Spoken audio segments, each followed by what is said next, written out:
তো আমাদের এখানে এই নদীতে কয়েকটা ঘাট আছে, হ্যাঁ, তার মধ্যে আমরা মানে সবচেয়ে সুন্দর যে ঘাট সেই ঘাটেও যাব। কিন্তু তার আগে হচ্ছে আমরা যেহেতু আজকে একটু তাড়াহুড়ো আছে, তাই আপনাদেরকে ঘাটগুলো দেখাতে পারলাম না। আজকে শুধু আমরা এই ঘাটে গোসল করছি, ঠিক আছে? আর হচ্ছে আপনারা দেখে হয়তো মজা পাবেন। ধন্যবাদ।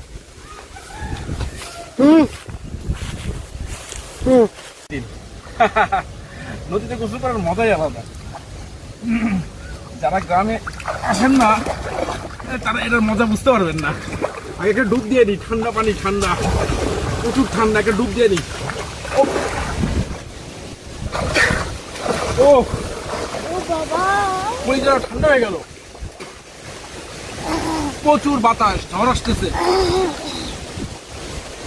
নদীতে প্রচুর স্রোত, প্রচুর স্রোত, প্রচুর বাতাস হচ্ছে চারিদিকে। দেখেন দেখেন দেখেন,